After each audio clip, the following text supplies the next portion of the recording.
Hi, this is Dan Sullivan. I'd like to welcome you to the Multiplier Mindset Podcast. I've had 42 years experience working with very, very creative entrepreneurs. And by creative, I mean that on a consistent basis, every quarter, these individuals are coming up with new creative solutions to emerging issues and opportunities that their clientele in the marketplace have. And all this is happening because the entire world is changing and it's creating new dangers. On the one hand, it's creating new opportunities and it's calling for new kinds of strengths that entrepreneurs have. And the most creative entrepreneurs are those who are most in touch with the changing requirements of their clientele, which could be either clients or customers. Really creative entrepreneurs have lots of ideas. I don't know what causes this. I sometimes think that they were born this way, and my feeling is that they had so many ideas of doing things in ways that are faster, in ways that are easier, in ways that are cheaper, in ways that are bigger and produce a much better result, that working for someone else just didn't suit them. And probably this started very early when they were growing up.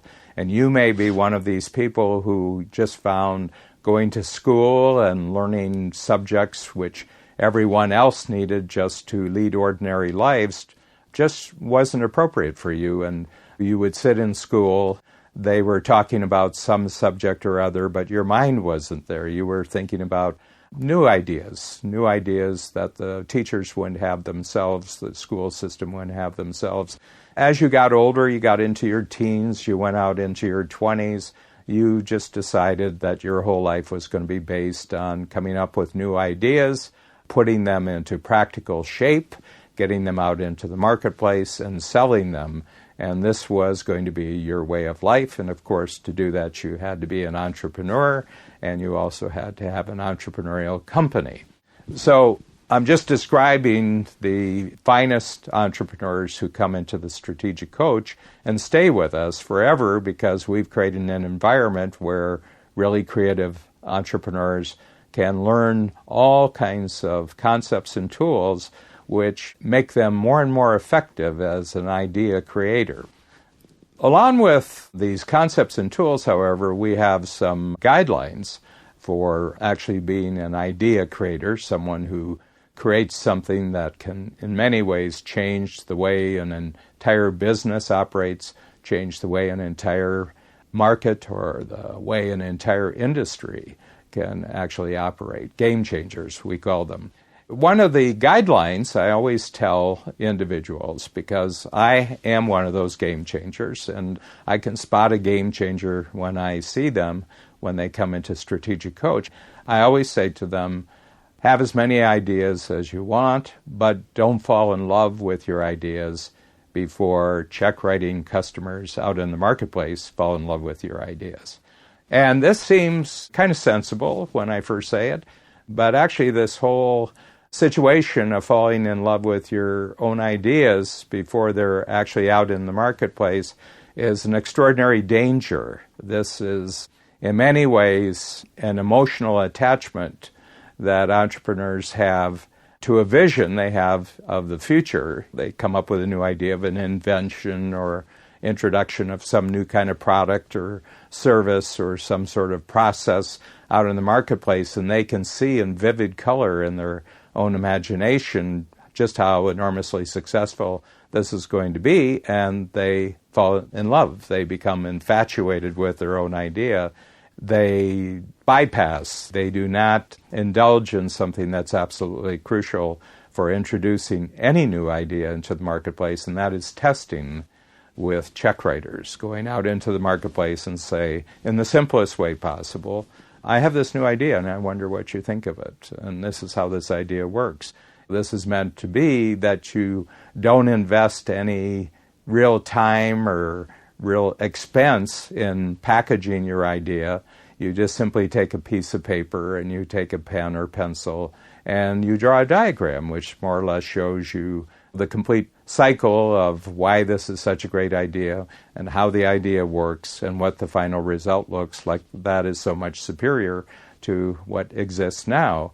And then you have a conversation with the prospective client or customer. Then you see that this is a good idea or not a good idea based on their response. So this is where a lot of entrepreneurs go off track because they don't want that prospective client or customer to tell them, I don't think this is a very good idea.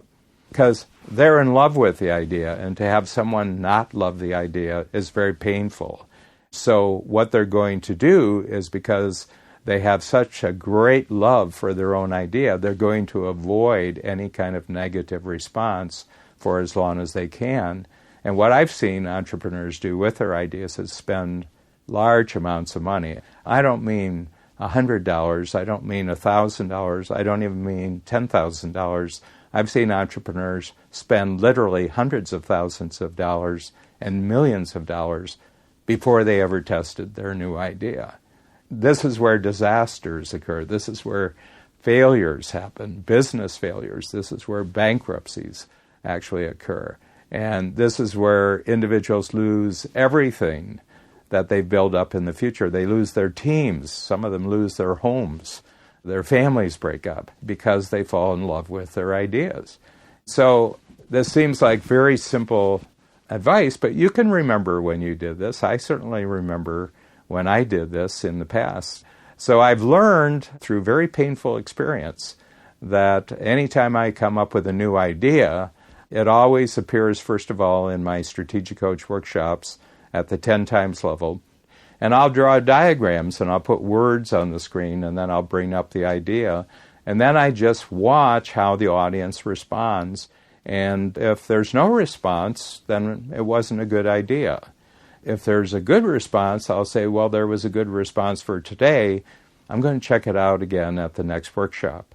And then I'll check it out at the next workshop, and there'll be conversation that develops around the idea. And then I add more structure and more diagram to the idea, and I might test this out 5 times, 10 times. I might test this out for an entire quarter until I'm convinced that this is an idea worth falling in love with. And it is only after I get 300 or 400 entrepreneurs in the marketplace, these are my clients, to actually tell me that they just think this is a wonderful idea, then I began to accept the fact that this is a wonderful idea, but I never do it until they do it. So I would like you, because I see a lot of pain around this, and worse, I find that people give up on developing their ideas because they've had this painful experience, always leading to failure over and over and over again.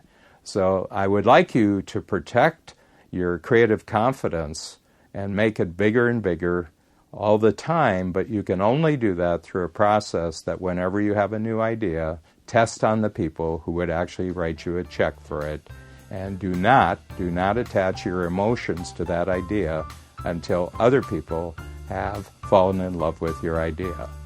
Never fall in love with your own idea.